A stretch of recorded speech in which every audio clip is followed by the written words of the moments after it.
Hi! இப்போ நம்ம என்ன பார்க்க போறோம்னா, ஏபி டெஸ்டிங்கை பத்தி.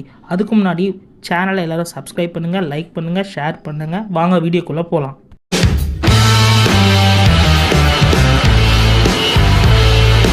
ஜஸ்ட் நான் ப்ரொஃபைல் ஐக்கான் கிளிக் பண்ண உடனே எனக்கு இதெல்லாம் வருது அப்படின்னா, அந்த இடத்துல ஒரு ஏபிஐ ஒர்க் வந்து இருக்கு. என்ன ஏபிஐ ஒர்க் ஓகே. இருக்கு அப்படின்னா, நீங்க வந்து அந்த ப்ரொஃபைல கிளிக் பண்றதுனால ஒரு ரெக்வெஸ்ட் வந்து எங்க சென்ட் ஆகும்னா சர்வருக்கு சென்ட் ஆகும். ஓகே. சர்வர்ல போயிட்டு அந்த ரெக்வெஸ்ட்க்கு ஏத்த மாதிரி ஒரு ரெஸ்பான்ஸை வந்து கெட் பண்ணிட்டு அது ம். எடுத்துட்டு வந்து உன் அப்ளிகேஷன்ல வந்து ஷோ பண்ணுது. ஓகே. இந்த ப்ராசஸ் தான் ஏபிஐயோட ஒர்க்கே. ஓகே.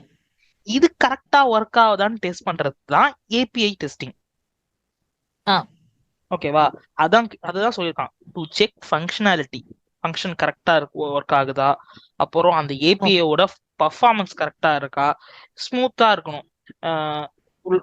ரெக்வஸ்ட் போயிட்டு அது கொஞ்சம் ரொம்ப நேரம் கழிச்சு ரெஸ்பான்ஸ் கிடைச்சு அந்த ரெஸ்பான்ஸ் அதுக்கப்புறம் வந்து வெளியில ஷோ ஆயிட்டுன்னா நீங்களே யோசிச்சு பாருங்க. கிளிக் பண்ண உடனே ரெஸ்பான்ஸ் வந்துச்சுன்னா பார்க்க வந்தா ஓகே ஆப் நல்லா இருக்கு. கிளிக் பண்ணி ஒரு 1/4 மணி நேரம் 20 நிமிஷம் கழிச்சு உன்னோட ப்ரொஃபைல் ஷோ ஆகுது அப்படின்னா அது வந்து பார்க்க உனக்கே வந்து பிடிக்காது ஆஸ் ஒரு எண்ட் யூசரா. ஓகேவா? ஓகே. ஏபிஐ டெஸ்டிங்கை பற்றி அடுத்தடுத்து வீடியோஸ் வரும். மறக்காமல் சேனல் சப்ஸ்கிரைப் பண்ணுங்கள். பாய்.